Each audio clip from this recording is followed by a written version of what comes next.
Okay, how's it going, everybody? So we're going to get back into On Guerrilla Warfare by Mao Zedong.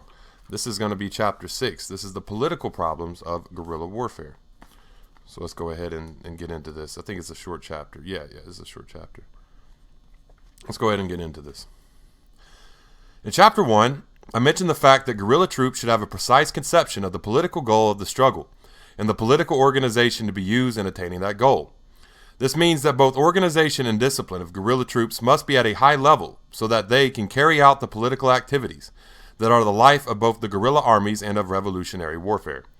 First of all, political activities depend upon the indoctrination of both military and political leaders, with the idea of anti-Japanism. Through them, the idea is transmitted to the troops. One must not feel that he is anti-Japanese merely because he is a member of a guerrilla unit.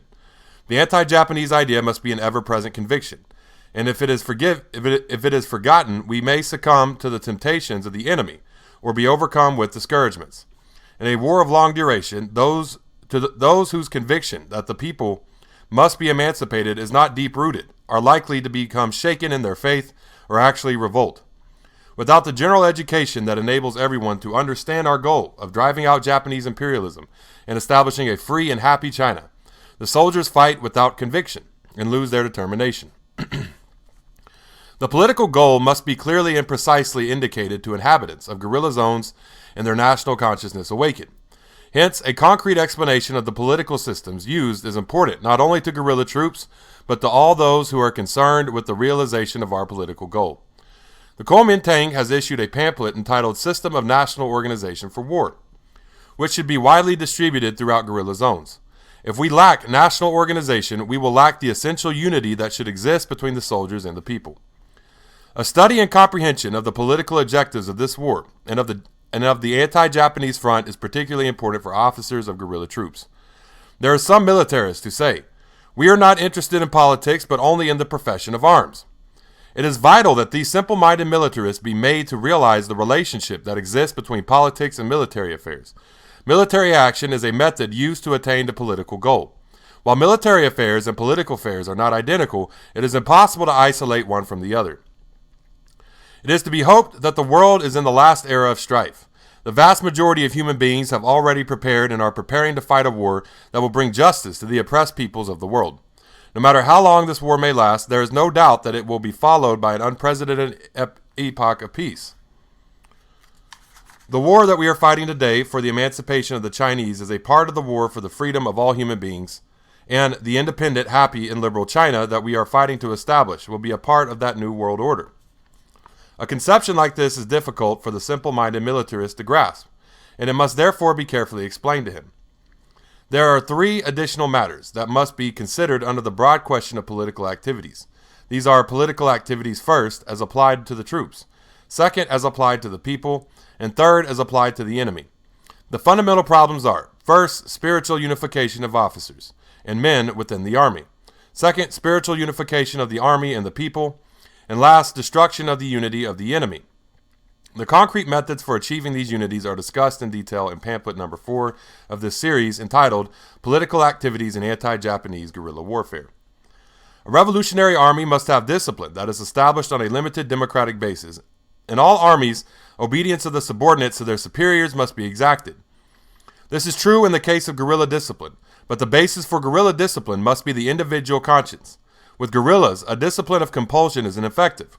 In any revolutionary army, there is unity of purpose as far as both officers and men are concerned, and therefore within such an army discipline is self-imposed.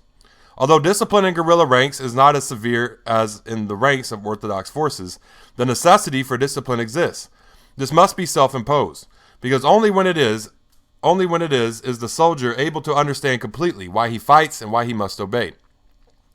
This type of discipline becomes a tower of strength within the army, and it is the only type that can truly harmonize the relationship that exists between officers and soldiers. In any system where discipline is externally imposed, the relationship that exists between officer and man is characterized by indifference of the one to the other. The idea that officers can physically beat or severely tongue-lash their men is a futile one, and is not in accord with the conception of self-imposed discipline. Discipline of the feudal type will destroy internal unity and fighting strength.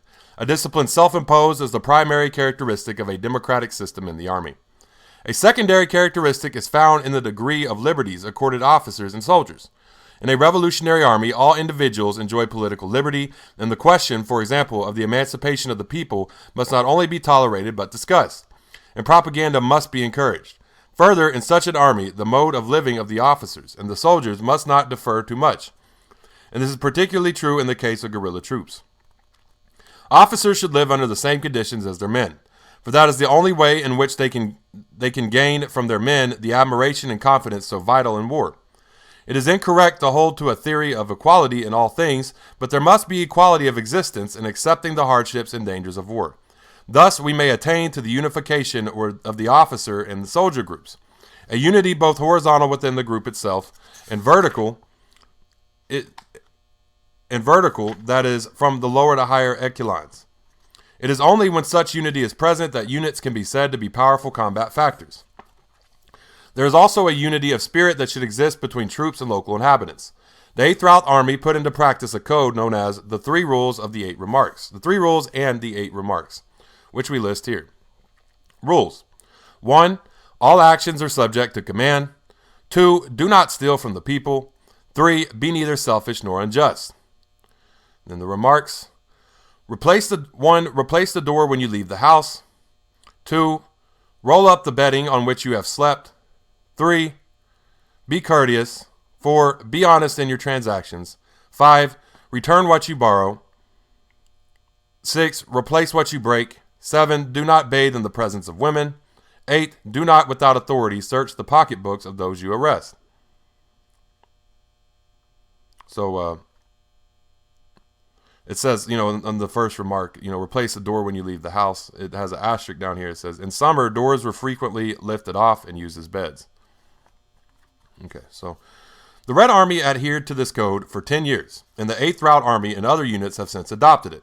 Many people think it impossible for guerrillas to exist for long in the enemy's rear. Such a belief reveals lack of comprehension of the relationship that should exist between the people and the troops. The former may be likened to water, and the latter to the fish who inhabit it. How may it be said that these two cannot exist together? Is it only undisciplined troops who make the people their enemies, and who, like the fish out of its native element, cannot live? We further our mission of destroying the enemy by propagandizing his troops, by treating his captured soldiers with consideration, and by caring for those of his wounded who fall into our hands.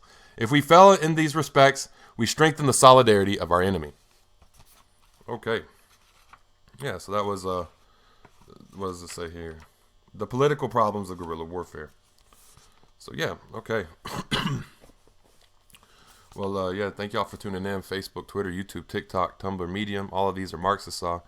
Next chapter is the strategy of guerrilla resistance against Japan. We'll be getting to that next. Thank y'all for tuning in. Y'all have a great day, and Dodada Goi.